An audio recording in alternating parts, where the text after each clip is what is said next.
वो तारुफ़ क्या है बंदाए परवरदिगारम उम्मते अहमद नबी दोस्त दारे चार यारम ताबा औलादे अली मज़हबे हनफिया दारम मिल्लते हज़रत खलील खाके पाए गौसे आज़म ज़ेर साया हर वली।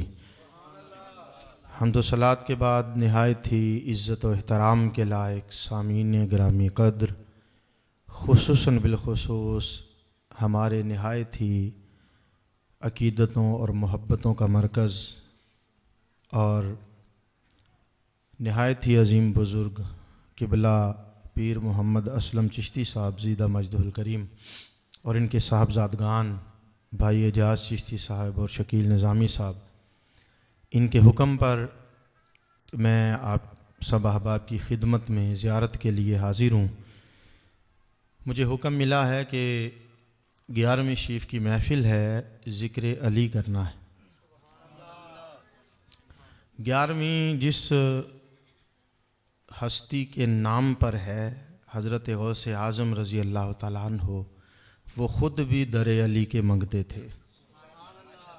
तो विलायत जिनके दर से बढ़ती है, जिनके कदमों से दुनिया में विलायत तकसीम होती है, वो हज़रत मौला कायनात मौला अली अल मुर्तज़ा शेर खुदा करमल्लाहु वजहुल करीम हैं।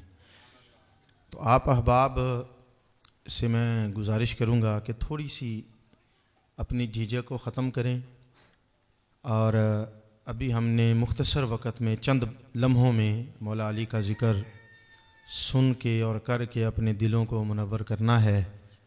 वैसे भी सहाबा किराम फरमाते हैं, जब हमने मोमिन और मुनाफिक में पहचान करनी होती थी तो हम मौला अली का ज़िक्र शुरू कर देते।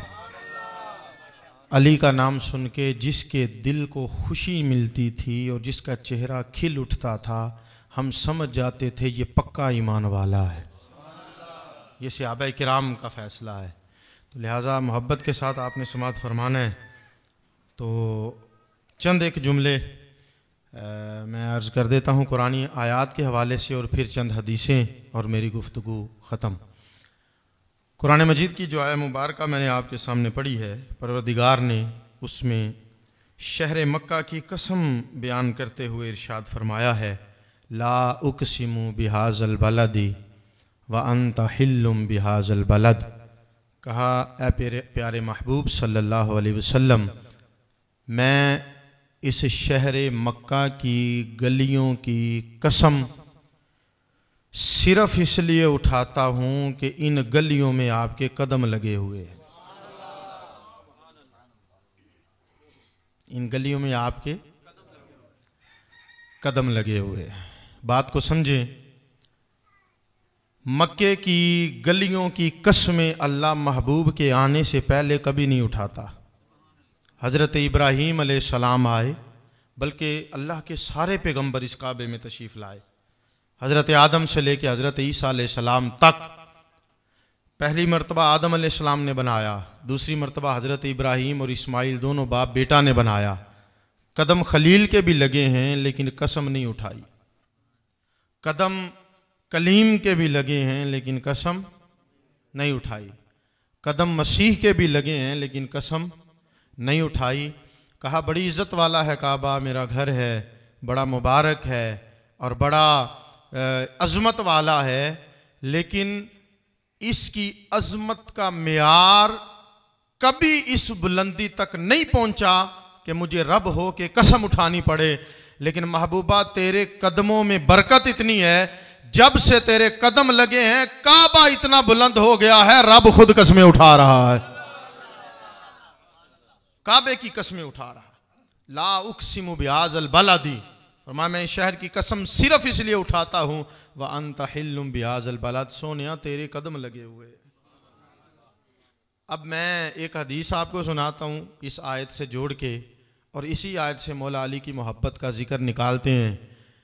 काबे की गलियों में हुजूर के कदम लगे हैं और हुजूर नंगे पाए अकदस के साथ तो चला नहीं करते थे, नालैन शरीफ पहने होते थे। तो इसका मतलब ये हुआ हुजूर के कदम डायरेक्ट तो गली में लगे ही नहीं है, ऊंची बोल सकते हो? हुजूर के कदम डायरेक्ट गलियों में नहीं लगे, कदम लगे हैं नालैन पर, वो नालैन लगे हैं जमीन पर। दोबारा सुने बात को, कदम लगे हैं नालैन पर, वो नालैन मेरे नबी के जिस्म का हिस्सा नहीं है, सिर्फ निस्बत है। कदम लगे हैं नालैन पर, नालैन लगे हैं मट्टी पर। अल्लाह कहता है मैं कसम उठाता हूं, मुझे कसम है इस मट्टी की, महबूबा तेरे कदमों को चूमा इस मट्टी ने। अब जरा तवज्जो फरमाइएगा, महबूब के जिस्म का हिस्सा नहीं है नालैन, और मक्के की जो गलियां हैं ये भी मेरे महबूब के जिस्म का हिस्सा, बोलिए सारे बोले, नहीं है। ना मक्के की कोई गली हुजूर के जिस्म का हिस्सा, ना वो नालैन उन गलियों में लगे, वो नालैन मेरे नबी के जिस्म का हिस्सा भी नहीं है। तो जिस्म का हिस्सा ना हो, सिर्फ टच हो जाए, मस हो जाए, तो काबा इतना बड़ा हो जाता है। रब कहता है मुझे कसम है इस काबे की। ईमान से बताइए, जब महबूब का जिस्म सिर्फ मस हो जाए तो उस काबे में इतनी इज्जत है, तो उस अली की इज्जत का आलम क्या होगा, जिसको नबी ने कहा लहमु का लहमी जिस्मु का जिस्मी। ए अली, तेरा गोश्त मोहम्मद का गोश्त है, तेरा जिस्म मोहम्मद का जिस्म।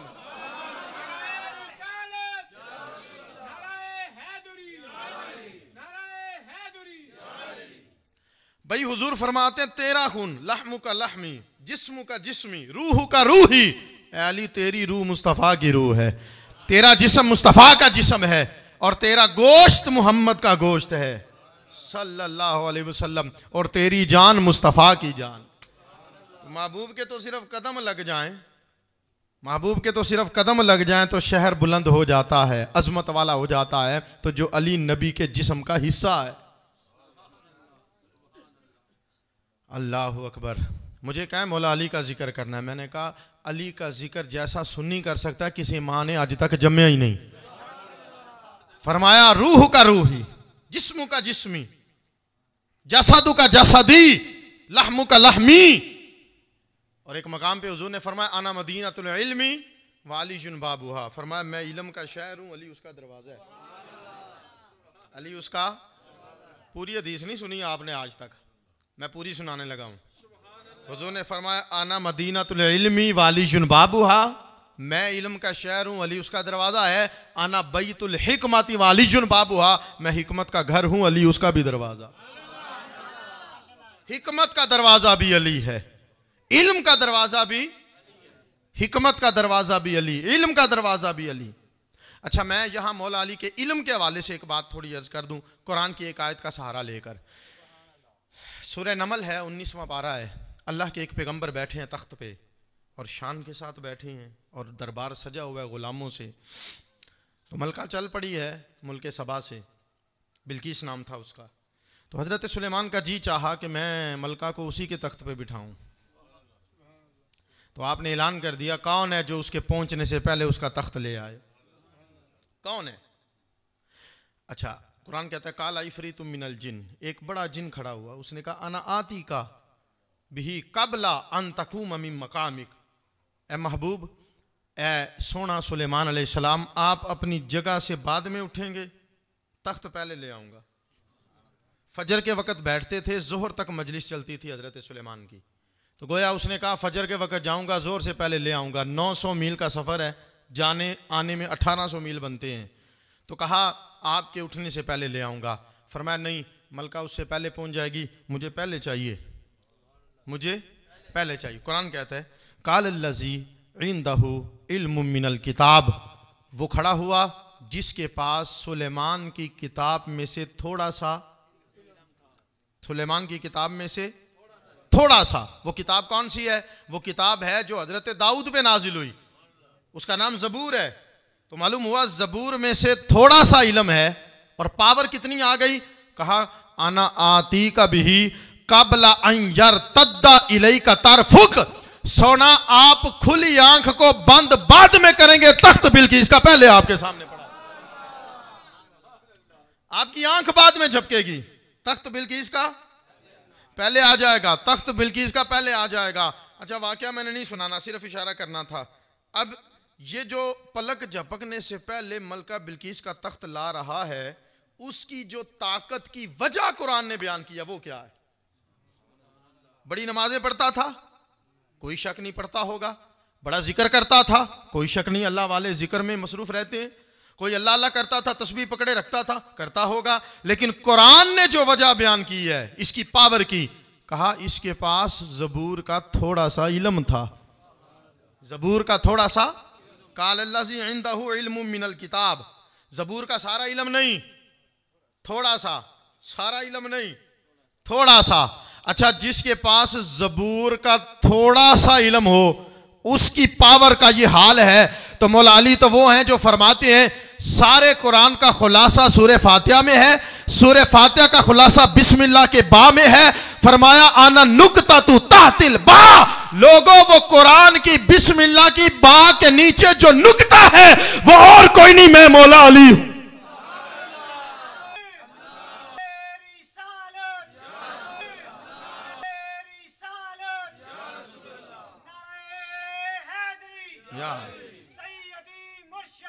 या नबी या नबी, फरमाया वो और कोई नहीं। वो नुक्ता कौन सा है? बोलिए, मैं अली हूं। अच्छा, कुरान का थोड़ा, ज़बूर का थोड़ा सा इल्म हो तो पावर ये है, तख्त बिल्कीस का पलक झपकने से पहले आ जाता है। और अगर सारे कुरान का इल्म हो, सारे कुरान का इल्म हो, और मौला अली फरमाते हैं मुझे बिस्मिल्लाह की बात से लेके वन्नास की सीन तक, वन्नास की सीन तक कुरान की हर आयत के बारे में पता है, कब नाजिल हुई, कहाँ नाजिल हुई, किसके बारे में नाजिल हुई, उसमें हिकमतें क्या हैं। मौला अली फरमाते हैं मुझे सारे कुरान का इल्म है, मुझे सारे। तभी तो हुजूर ने कहा अल कुरान मा अली, कुरान अली के साथ है, वालियुन माल कुरान, और अली कुरान के साथ है। मैं कुरान अली के साथ है, अली कुरान के साथ है। फरमाया अना मदीनतुल इल्मी वालियुन बाबुआ, मैं इल्म का शहर हूँ, अली उसका दरवाज़ा है। एक हदीस और सुनाता हूँ मैं आपको, ये तारीख़ मदीना दमिश्क में ये हदीस मौजूद है। हज़रत उम्मुल मोमिनीन आयशा सिद्दीक़ा रज़ी अल्लाह तआला अन्हा फरमाती हैं, कुल्तु ली अबी, मैंने अपने वालिद गिरामी सैयदना सिद्दीक़ अकबर से कहा, इन्नी अराका तुतीलुन नज़रा इला अली इब्न अबी तालिब, मैं जब भी देखती हूँ आपको तो आप बड़े गौर से, बड़ा ध्यान करके मौला अली का चेहरा देखते रहते हैं, मौला अली के चेहरे को देखते हैं। तो हज़रत अबू बकर सिद्दीक़ ने जो जवाब दिया, यह हदीस आपने पहले भी सुनी होगी, लेकिन मैं इसमें से जो नुक्ता बयान करना चाहता हूँ वो समझे। कहा काला, हज़रत अबू बकर सिद्दीक़ ने फरमाया समीतु रसूलुल्लाह सल्लल्लाहु अलैहि वसल्लम यक़ूल, मैंने हुजूर से सुना है, हुजूर ने फरमाया अन नज़रु इला वजहि अली इबादतुन, फरमाया हुजूर ने फरमाया अली के चेहरे को देखना इबादत है। अली के चेहरे को देखना, बोलिए, अली के चेहरे को देखना, अली के चेहरे को देखना, अली के चेहरे को देखना। अच्छा, जिसके चेहरे को देखना इबादत है, उस अली की अपनी इबादत की शान क्या होगी? जिसके चेहरे को उम्मत देखे तो उम्मत की इबादत गिनी जाती है, तो उस अली की अपनी इबादत का आलम क्या होगा? सुनिए, ये तारीख़ मदीना की ही रिवायत है।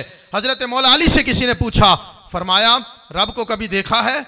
जिसको पूजते हो, जिसको मानते हो, कभी उसका दीदार भी किया है? मौला अली ने फरमाया लोगो सुनो, लम आबुद रब्बन लम अराहू, मैं बताने लगा हूं जिसको देखने से लोगों की इबादत होती है, उस अली की अपनी इबादत का हाल क्या है? फरमाया तुम ये पूछते हो मैंने खुदा को कभी जिंदगी में देखा कि नहीं देखा? फरमाया लम आबुद रब्बन लम अराहू, जब तक अली खुदा को देखता नहीं सजदे में सर को झुकाता ही कोई नहीं है।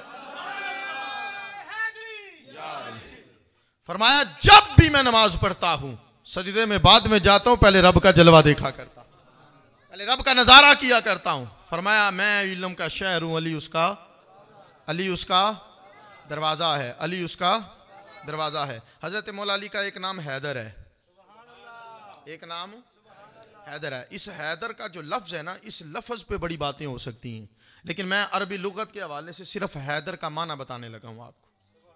हैदर कहते किसे हैं?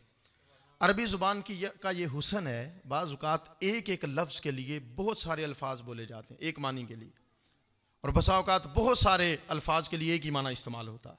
जैसे नमाज के लिए लफ्ज़ सलात बोला जाता है। अब सलात अरबी में नमाज को भी कहते हैं, दुआ को भी कहते हैं, दुरूद को भी कहते हैं, रहमत को भी कहते हैं, सलात। इसी तरह अबुन का जो लफ्ज है अलिफ और बा, अब ये बाप को भी कहा जाता है, दादा को भी कहा जाता है, चचा को भी कहा जाता है। तो अरबी जुबान का ये हुस्न है कि एक लफ्ज के लिए बहुत सारे मानी बोले जाते हैं और बस औकात एक मानी के लिए बहुत सारे अल्फाज इस्तेमाल होती हैं। अब ये जो शेर है ना, शेर, तवज्जो है मेरी बात पे, ये जो शेर है, इस लफ्ज शेर के लिए अरबी जुबान के अंदर 400 से ज्यादा अल्फाज हैं मुख्तलिफ कैफियतों के साथ। यानी शेर की जो हालत होगी उसके मुताबिक वही लफ्ज उस पर बोला जाएगा। जैसे इंसान, इंसान सारे इंसान हैं, लेकिन इंसान की मुख्तलिफ हालतें हैं, कभी वो बच्चा होता है, कभी बूढ़ा होता है, कभी जवान होता है, कभी मर्द, कभी औरत, तो ये सारे इंसानों की कैफियत है। इसी तरह शेर की मुख्तलिफ हालतें होती हैं, उसके लिए मुख्तलिफ अल्फाज बोले जाते हैं। अब ये अरबी ग्रामर के हवाले से हैदर का लफ्ज सुन लीजिए। शेर अगर अपनी कछार के अंदर बैठा हो, अपनी कछार के डेरे के अंदर बैठा हो ना, तो उसकी इस कैफियत को अरबी में असद कहा जाता है। उस शेर को क्या कहते हैं? जो सुकून से बैठा हो उसे असद कहते हैं। और जब वो अपनी कछार से बाहर निकले तो वो जो बाहर निकलने की हालत होती है ना, उस कैफियत को अरबी में जिरगाम कहा जाता है। उस शेर को अंदर हो तो असद, बाहर निकले तो जिरगाम। और अगर चहलकदमी करे, दाएं बाएं चलता फिरता हो, तो उसकी इस चहलकदमी की कैफियत को अरबी में जैगम कहा जाता है। अंदर है तो असद है, बाहर निकला है तो जिरगाम है, चहलकदमी कर रहा है तो जैगम है। और अगर वो अपने शिकार की तरफ तवज्जो से देखे, किसी जानवर का उसने शिकार करना हो या इंसान का, तो उसकी तरफ जब गुस्से से देखता है, उसकी इस कैफियत को गजनफर कहते हैं, गजनफर। और अगर वो अपने शिकार पे हमला करे और उसे अपने पंजों में पकड़ ले, दबोच ले, उसकी इस कैफियत को हमजा कहते हैं। हुजूर के चचा का नाम भी हमजा था। उसकी इस कैफियत को जब शिकार को दबोच ले तो हमजा कहते हैं, और जब दबोच के उसका गला दबा दे और सांस को रोक दे, उसकी इस कैफियत को अब्बास कहा जाता है। अंदर है तो असद है, बाहर निकला है तो जिरगाम है, चल रहा है तो जैगम है, और अगर शिकार की तरफ देख रहा है तो गजनफर है, दबोच रहा है तो हमजा है, और अगर उसका सांस रोक रहा है तो अब्बास है, और अगर शिकार के 2 टुकड़े करके रख दे, उसकी इस कैफियत को हैदर कहा जाता। शिकार के 2 टुकड़े कर दे, उसके टुकड़ों में तकसीम कर दे, या क्यों कह लें पंजाबी में उसके टोटे टोटे करके रख दे, उसे कहते हैं हैदर। अब आपको समझ आएगी, जब खैबर के मकाम पर मौला अली मरहब के मुकाबले में खड़े हुए थे ना, तो मरहब ने कहा था, अली तू मुझे नहीं जानता, मेरी माँ मुझे मरहब कहती है। मौला अली ने फरमाया बस यही कहती है? फरमाया सुन, तेरे सामने वो अली खड़ा है जिसे उसका बाप अली कहता है, मेरी माँ मुझे हैदर कहती है, मोमिन मुझे अपना मौला कहते हैं, मुस्तफा मुझे अपना भाई कहता है, खुदा मुझे अपना शेर कहा करता। खुदा मुझे अपना शेर कहता। अल्लाहु अकबर। खुदा मुझे अपना शेर कहता है, खुदा मुझे अपना शेर कहता है। कभी दीवार हिलती है, कभी दर कांप जाता है, अली का नाम सुन के अब भी खैबर कांप जाता। अली का नाम सुन के अब भी खैबर कांप जाता है। नबी पाक अलैहिस्सलातु वस्सलाम ने इरशाद फरमाया, हाथ में हाथ पकड़ा मौला अली का गदीर खुम के मौका पर, फरमाया मन कुंतु मौलाहु फहाज़ा अलीयुन मौला। फरमाया जिसका मैं मौला हूं उसका अली मौला है, उसका अली मौला है। और एक आयत है सूरह सफ में, उस पर इशारा करके मैं गुफ्तगू को समेटने की तरफ आता हूं। सूरह सफ में अल्लाह रब्बुल इज़्ज़त इरशाद फरमाता है, वाकिफूहुम इन्नहुम मसऊलून। फरमाया इनको रोको, इनसे अभी सवाल किया जाएगा। ये कौन सा मंजर बयान हो रहा है? हुजूर तवज्जो फरमाइएगा, ये कौन सा मंजर बयान हो रहा है? ये मंजर तफासीर में आया है। इमाम फ़खरुद्दीन राज़ी तफसीर कबीर में लिखते हैं, फरमाते हैं ये मंजर वो बयान हो रहा है कि जब सारे लोगों के फैसले सुना दिए जाएंगे और लोग आमाल नामे तुलवा चुकेंगे, मोहरें लग चुकी होंगी और अपने अपने नामा अमाल दाएं या बाएं हाथ में पकड़ चुके होंगे, उस वक़्त जब जहन्नम की पुश्त पे पुल रखा जाएगा, जिसे पुल सिरात कहते हैं, उस पुल सिरात के ऊपर से जब दुनिया गुजर रही होगी ना, अल्लाह उसका मंजर बयान कर रहा है सूरह सफ में। अल्लाह फरिश्तों से कहेगा इन्हें रोको, अभी मैंने इनसे सवाल करना। वाकिफूहुम इन्नहुम मसऊलून, सूरह सफ। इनको रोको, अभी इनसे सवाल करना। अच्छा सवाल कौन सा करना है? कौन सा करना है? तवज्जो फरमाइएगा जरा मेरी बात पे। सवाल कौन सा करना? अमाल नामा तुल चुका है, कब्र के तीनों सवाल हो चुके हैं, मन रब्बु का मा दीनु का मा कुंता तकुलु फी हाज़िर रजुल। हशर के 5 सवाल हो चुके हैं। जिंदगी दी थी कहाँ गुजारी, जवानी दी थी कहाँ गुजारी, इल्म पे अमल कितना किया, रिज़्क कहाँ से कमाया और फिर कहाँ पे खर्च किया। सवाल सारे हिसाब किताब हो चुके हैं, अमाल नामे तुल चुके हैं, फैसले हो चुके हैं। अब कौन सा सवाल है? तुसी सुभान अल्लाह कहो तो मैं सुनावा। अब ये कौन सा सवाल है जो सारे खाते खत्म होने के बाद अल्लाह कर रहा है? हुजूर फरमाते हैं अल्लाह फरमाएगा पुल सिरात पे दुनिया चल रही होगी, वहां रोका जाएगा, पुल सिरात के ऊपर खड़ा किया जाएगा और पूछा जाएगा वाकिफुहुम, फरिश्तों इनको रोको, इन्नहुम मसऊलून, अभी मैंने इनसे सवाल करना है। उठाइए तफसीर कबीर, इमाम फखरुद्दीन राजी इसी आयत की तफसीर में लिखते हैं ये कौन सा सवाल है जो अल्लाह ने करना है? आगे फरमाया हुजूर के अल्फाज, कहा वाकिफुहुम इन्नहुम मसऊलून, इनसे इनको रोको, इनसे सवाल करना है। मौला कौन सा? फरमाया अन विलायती अलीजिन। सारे खाते तुल चुके हैं, फैसले हो चुके हैं।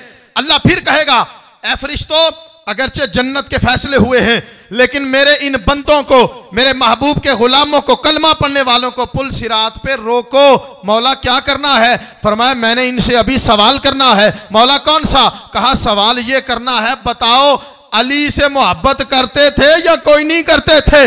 अगर अली से मोहब्बत नहीं करते थे, मोहर जन्नत की भी लगी होगी फिर भी जहन्नम में फेंका जाएगा, और अगर अली का दिल में प्यार होगा जन्नत के दरवाजे तभी तुम्हारे लिए खोले जाएंगे।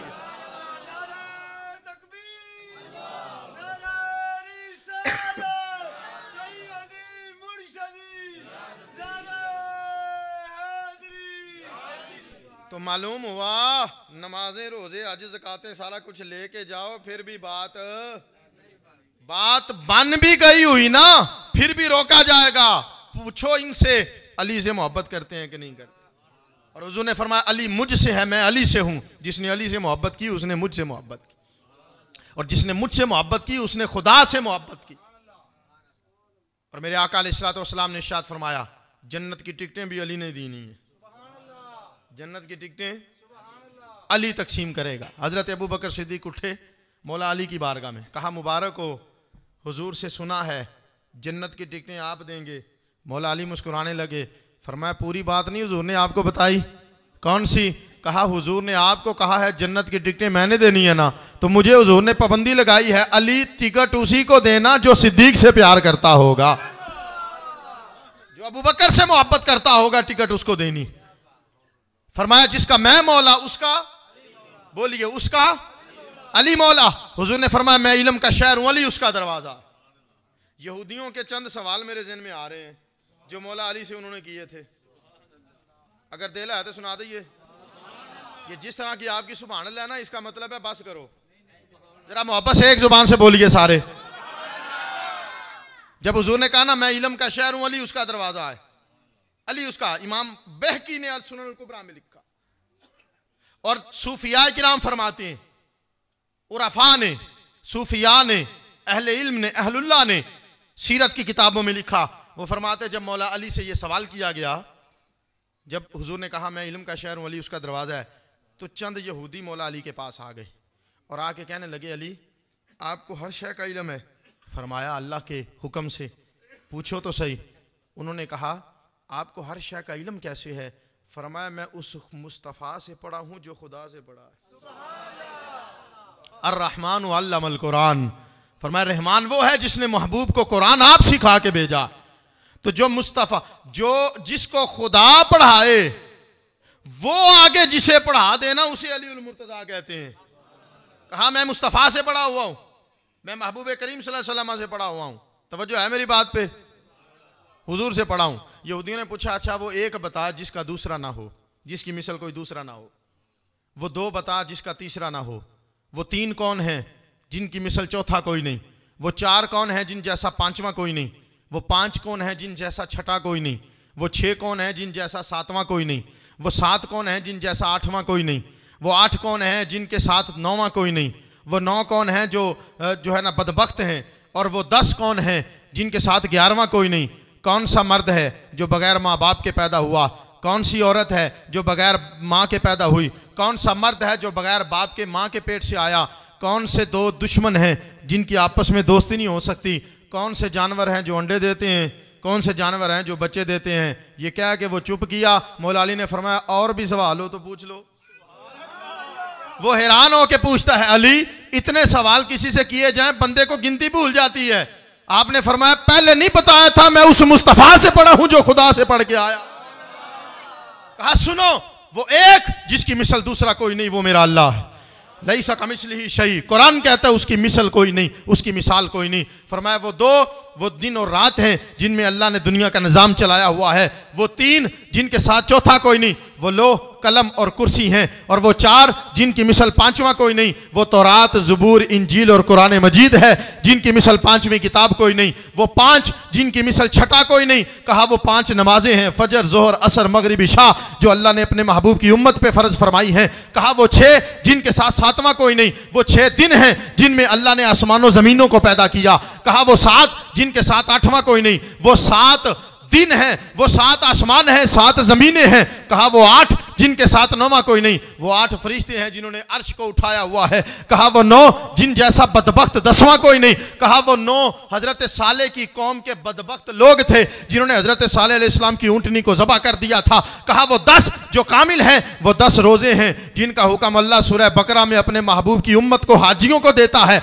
और कहता है तिल का आशरतुन कामिला, ये 10 रोजे कामिल हैं। और कहा वो कौन सा मर्द है जो बगैर माँ बाप के पैदा हुआ? फरमाया वो आदम अलैहिस्सलाम है। तुमने पूछा वो कौन सी औरत है जो बगैर माँ के पैदा हुई? कहा वो हजरत हव्वा सलामुल्लाह अलैहा है। तुम पूछते हो कौन सा मर्द है जो बगैर बाप के माँ के पेट से पैदा हुआ? वो अल्लाह का नबी हजरत ईसा अलैहिस्सलाम है। कौन से जो दुश्मन हैं जिनकी आपस में सुलह नहीं हो सकती? कहा वो जिंदगी और मौत हैं जो इकट्ठे नहीं हो सकते। और तुम पूछते हो कौन से जानवर हैं जो अंडे देते हैं? कौन से जानवर हैं जो बच्चे देते हैं? क्या गिनती कर करके बताता फिरूंगा, तुम भी खपते रहोगे। फरमाया नुस्खा बता देता हूं, घर जाके खुद ही गिनते रहना। जिन जानवरों के कान अंदर होते हैं वो अंडे देते हैं, जिनके जानवरों के कान बाहर होते हैं वो बच्चे देते हैं। अंग्रेजों ने रिसर्च कर करके अपने आप को खपा दिया। कई काफिर कलमा पढ़ के मुसलमान हो गए, तहकीक कर करके और ढूंढते रहे। देखो व्हील मछली इतनी बड़ी है, कान अंदर है, अंडे देती है। चमगादड़ इतनी छोटी है, कान बाहर है, बच्चे देते हैं। वो यहूदी पागलों की तरह परेशान हो गए। वो कहने लगे खुदा की कसम हमें तो यूं लगता है या तो रब ने सारी कायनात अली के सामने बनाई है या अली जिस नबी से पढ़ा है मोहम्मद अरबी के सामने बनाई। सल्लल्लाहु अलैहि वसल्लम आना मदीनतुल इल्म या रसूलल्लाह यार। फरमाया मैं इल्म का शहर हूं, मेरा अली उसका दरवाजा। मैं हिकमत का शहर हूं, अली उसका घर है। एक और हदीस सुना दूं आपको। एक हदीस सुना के फिर वो कायदा सुना के बात खत्म करते हैं हम। हदीस सुन लें। हजरत अब्दुल्ला इब्ने अब्बास रजी अल्लाह तआला अन्हु, हजरत अब्दुल्ला इब्ने मसूद रजी अल्लाह तआला अन्हु, जिनको हुजूर अलैहिस्सलाम ने इस उम्मत का मुफ्ती कहा, इल्म के खजाने अल्लाह ने अता फरमाई सहाबी को। तवज्जो है मेरी बात पे? इल्म के खजाने। तो किसी ने पूछा आपके पास इतना इल्म कहाँ से आ गया? तो आप फरमाते हैं मैं हुजूर के नालैन उठाया करता था और जब हुजूर को ज़रूरत होती तो पास रखा करता था। बस ये नालैन उठाने रखने में अल्लाह ने इल्म के ख़जाने अता फरमा दी। यहाँ एक और रिवायत मेरे ज़हन में आ रही है, तवज्जो फरमाइएगा। जो सिर्फ नालैन उठाए और रखे उसके इल्म को उम्मत नहीं तोल सकती, तो जिस अली को घुट्टी मुस्तफ़ा ने अपनी ज़ुबान से दी हो, जिसको अपने लुआबे दहन से घुट्टी अता फरमाई हो, उस अली के इल्म का मुकाबला कौन करे? अली के इल्म का हाल क्या होगा? फरमाया मैं इल्म का शहर हूं, अली उसका दरवाजा है। मैंने एक कायदा तैयार किया मौला अली की शान में, अगर आप मोहब्बत से सुभान अल्लाह कहें तो। मोहब्बत की बात है ना, मोहब्बत की बात है। कई लोगों को कुरान में नबी की शान नजर नहीं आती, हमें तो कायदों में अली की शान भी नजर आ जाती है। अलीफ ने कहा अली ईमान उम्मत मुस्तफ़ा है। मोहब्बत से बोलिए सारे। बस ये कायदा खत्म होगा, मेरी तकरीर खत्म हो जाएगी, जान आपकी छूट जाएगी। मोहब्बत से बोल दे एक दफा सुभान अल्लाह। अलिफ ने कहा अली ईमान उम्मत मुस्तफ़ा है। बे ने कहा अली बकाए उम्मत मुस्तफ़ा है।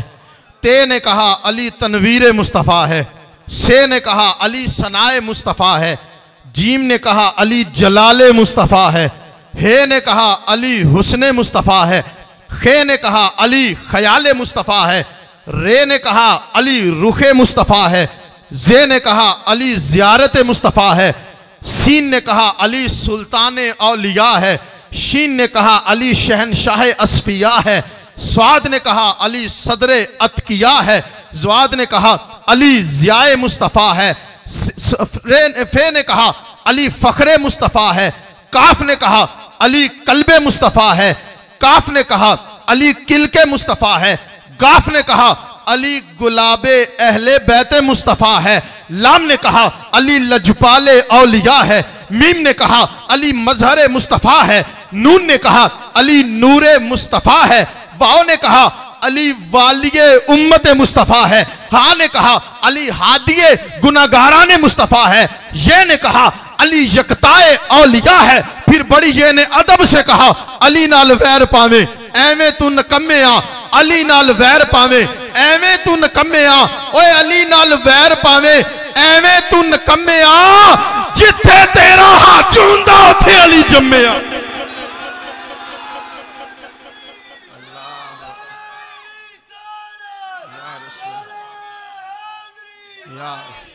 फरमाया आना मदीनतुल इल्मी वाली शुन बाबुहा, मैं इल्म का शहर हूं, अली उसका, अली उसका, अली उसका।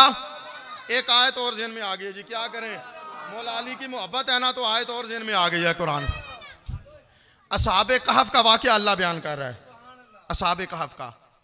अच्छा, सूरह यासीन में अल्लाह ने सूरज की हकीकत को बयान किया, फरमाया वश्शम्सु तजरी लिमुस्तक़र्रिन लहा, कहा ये जो सूरज है ये रोजाना एक जगह से उगता है, एक जगह जाके झुक जाता है, तुलू व गुरूब होता है, ये अपनी जगह से दाएं बाएं नहीं होता, इसका एक मदार है। क्यों? फरमाया ज़ालिका तकदीरुल अज़ीज़िल अलीम, ये इल्म वाले इज्जत वाले रब की लिखी हुई तकदीर है। इसका मतलब ये हुआ सूरज की तकदीर ही ये है कि वो एक जगह से निकले दूसरी जगह जाके गुरूब हो जाए, वो अपनी जगह से 1 इंच भी दाएं बाएं, बोलिए सूरज दाएं बाएं, कुरान है ना, सूरह यासीन पढ़ रहा हूं, सूरज अपनी जगह से दाएं बाएं अच्छा नहीं होता। चलें सूरह कहफ में अल्लाह फरमाता है वातर शम्सा इज़ा तला तज़ावरु अन कहफिहिम ज़ातल यमीनी वाइज़ा गरबत तक़रिदुहुम ज़ातश शिमाल। कहा सोनिया आप जरा गौर करें ना कभी सूरज की तरफ, जब ये तुलू होता है और उन गार वालों की गार के मुंह के पास इसकी धूप पड़ने लगती है तो ये दाईं तरफ झुक जाता है। सूरह यासीन में कहा दाएं बाएं नहीं होता, सूरह कहफ में कहा कि जब गार के मुंह पे आने लगता है वातर शम्सा, आप देखेंगे इज़ा तलात, जब वो तुलू होता है, तज़ावरु अन कहफिहिम, और उनकी गार के मुंह पे आता है, ज़ातल यमीनी, दाईं तरफ झुक जाता है, वाइज़ा गरबत, जब गुरूब होने लगता है, ज़ात शिमाल, बाईं तरफ झुक जाता है। मौला क्यों झुकता है? तूने तो सूरह यासीन में कानून बताया था दाएं बाएं होता ही नहीं, तो ये अब झुकता क्यों है?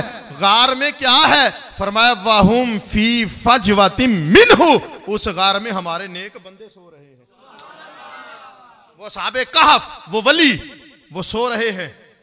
अच्छा था क्या, मसला क्या था? गार के 2 मुंह थे, एक मशरिक की तरफ एक मगरिब की तरफ। जब धूप मशरिक में आने लगती थी ना, उस गार के मुंह पे जब तुलू होता था, तो वलियों की नींद खराब ना हो, उन्हें गर्मी ना लगे, इसलिए अल्लाह सूरज को झुका देता था दाईं तरफ। और जब गुरूब होने लगता था, दूसरे मुंह की तरफ धूप अंदर आने लगती थी, तो अल्लाह कहता था मेरे वली सो रहे हैं, उनकी नींद खराब ना हो, बाईं तरफ झुक जा।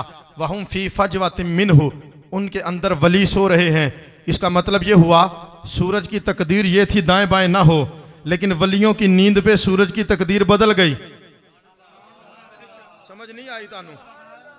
अरे बनी इस्राइल के वलियों की वजह से अगर सूरज की तकदीर बदल जाती है, मोहम्मदी फकीरों की वजह से उम्मती की तकदीर भी बदल सकती। अच्छा सूरज की तकदीर बदल गई, लेकिन मैंने अगली बात करनी है, जिस मकसद के लिए मेरे ज़हन में यह आयत आई थी। अंदर कौन थे? वली। कौन थे? और बनी इस्राइल के वली, असहाबे कहफ के वली। जुमला अपने ईमान के तराजू में तोलिएगा जो मैं बोलने लगा हूं। खुदा की कसम, दिल में ईमान होगा, अली की मोहब्बत होगी ना, तो आपकी जुबानें खामोश रह नहीं सकेंगी इस जुमले पे। मैं जो कहना चाहता हूं, अंदर कौन थे? सारे बोलिए। वली, अंदर थे वली, अंदर थे वली बनी इसराइल के असहाबे कहफ वाले, तो सूरज झुक गया। वलियों की वजह से सूरज झुक गया, वलियों की वजह से सूरज झुक गया। अब जुमला कौन सा मैं बोलना चाहता हूं, तवज्जो फरमाइएगा, ईमान के कानों से सुनिएगा। जिनके लिए सूरज झुक जाए उन्हें वली कहते हैं। जिनके लिए सूरज झुक जाए उन्हें वली कहते हैं। अब तवज्जो फरमाएगा मेरी तरफ, जुमले की तरफ ध्यान कीजिएगा और अपने ईमान के तराजू में इसको जुमले को तोलिएगा। अरे जिनके लिए सूरज झुक जाए उन्हें वली कहते हैं, जिसके लिए वापस आ जाए उसे अली कहते हैं।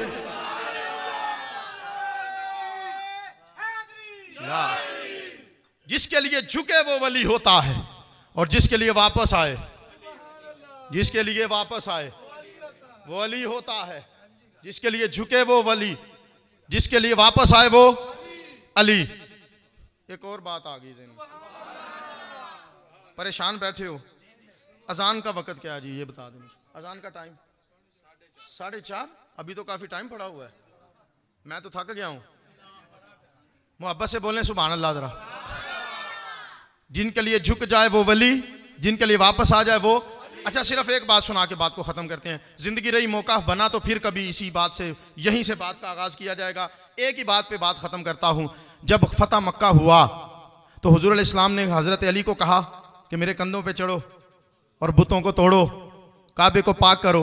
कहा, यह बात आपने सुनी हुई है, लेकिन मैं किसे कहानियां सुनाने का आदी नहीं हूं। मैं आयत से आयत को जोड़ के बात करता हूं, हदीसों को आयतों को जोड़ के बात करता हूं। अब हजरत अली को हुजूर ने अपने कंधों पे चढ़ाया, कहा इन्हें पाक करो, काबे को, बुतों को तोड़ो। यहीं रुकिएगा, थोड़ा सा पीछे चलें। सूरह बकरा में अल्लाह फरमाता है, जब इब्राहिम अलैहिस्सलाम और इस्माइल अलैहिस्सलाम काबा बना रहे थे तो अल्लाह फरमाता है अंतहीरा बैतिया लिताइफीना वल आकिफीना वर रुक्का सुजूद।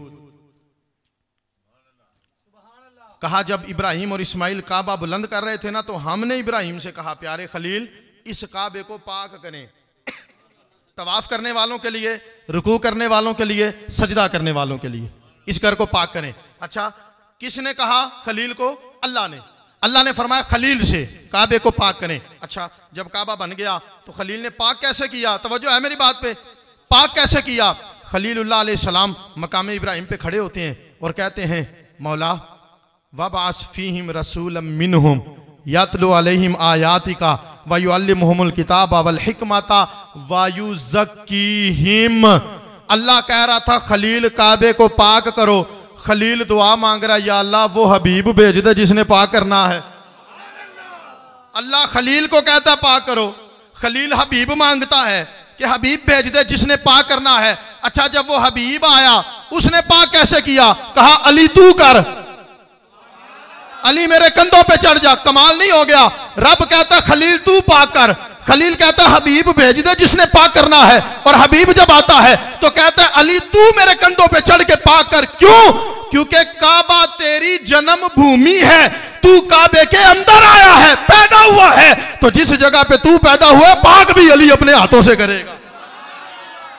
शेख सादी रहमतुल्लाह अलैह फरमाते हैं किसे रा मुयस्सर नशुद ई शहादत बकाबा विलादत ब मस्जिद शहादत। वो कहते हैं लोगों कायनात में किसी माई के लाल को ये शान मिली नहीं है, ये सिर्फ अली को शान मिली है। आया भी रब के घर में है, शहादत भी रब के घर में हुई। काबे में विलादत है, मस्जिद में शहादत है। और कमाल हो गया, जब हुजूर ने कंधों पे चढ़ाया, कहा तोड़ो। तोड़ते तोड़ते तोड़ते तोड़ते हुजूर ने फरमाया अली कहां तक हाथ पहुंचा? कहां तक पहुंचा? मौला अली ने कहा हुजूर अगर आप ना पूछते तो मैं राज ही रखता, लेकिन सोने आपकी मर्जी बन गई है राज खोलने की, तो सुने। काबे को साफ करता करता, आपके कंधों पे चढ़ता चढ़ता अर्श के पाए तक मेरा हाथ पहुंच चुका है। इजाजत हो तो खींच के ले आऊं, इजाजत हो तो नीचे ले आऊं। हजूर अलैहिस्सलाम ने फरमाया नहीं, रहने दे। लो जी, काबा हो गया पाक, बुत टूट गए। मौला अली ने छलांग लगाई हुजूर के कंधों से जमीन की तरफ। जब जमीन पे आए ना, मुस्कुरा पड़े। हुजूर ने फरमाया अली मुस्कुरा रहे हो, वजह क्या है? कहा हुजूर अर्श पे पाए पे पहुंच गया था, इतनी बुलंदी से छलांग लगाई है, चोट ही कोई नहीं लगी। मुस्कुराए इस बात पे, रहा हूं हैरान इस बात पे, इतनी ऊंची से छलांग मारी है और चोट नहीं आई। हुजूर मुस्कुराए, फरमाया चोट तुझे कैसे आती, तुझे अर्श पे पहुंचाने वाला नबियों का सरदार था, फर्श पे उतारने वाला फरिश्तों का सरदार,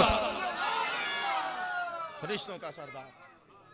फरमाया मैं इल्म का शहर हूं, अली उसका दरवाजा, अली उसका दरवाजा है। मैं हिकमत का घर हूं, अली उसका दरवाजा है। अगर जिंदगी ने मौका दिया, क्योंकि मौला अली का जिक्र जितना सुन्नी कर सकता है ना, मैंने पहले कहा किसी मां ने आज तक जमिया ही नहीं। हमारे जितने सिलसिले हैं, चिश्ती हो, कादरी हो, सोरवर्दी हो, नक्शबंदी हो, ये सारी नहरें हैं मुख्तलिफ विलायतों की, ये चलती सारी मौला अली के दर से हैं। विलायत का फैज़ मौला अली के दर से मिलता है, उनके कदमों से नसीब होता है। और हुजूर अलैहिस्सलातु वस्सलाम ने इरशाद फरमाया, अली मुझसे है, मैं अली से हूँ, जिसका मैं मौला हूँ उसका अली मौला है। हज़रत उमर ने कहा, अली आप मेरे भी मौला हैं, सारी कायनात के भी मौला हैं। तो हज़रत अली कहने लगे, ये आपने क्यों कहा, हुजूर ने तो अपना मौला कहा था कि जिसका मैं मौला उसका अली मौला। तो हज़रत उमर मुस्कुरा पड़े, कहा हुजूर ने ये कहा है ना, जिसका मैं मौला उसका अली मौला, तो हुजूर तो सारी कायनात के मौला। जब हुजूर सारी कायनात के मौला हैं तो अली भी सारी कायनात के मौला है। अल्लाह रब्बुल इज़्ज़त हम सबको हुजूर की और हुजूर की निस्बतों की, सहाबा की और अहले बैत की मोहब्बत और ग़ुलामी में जीना नसीब फरमाए, और अल्लाह इस आस्थाने को आबाद रखे।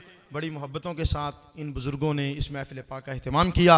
अल्लाह इस महफ़िल को कबूल फरमाए। वमा अलैना इल्लल बलाग।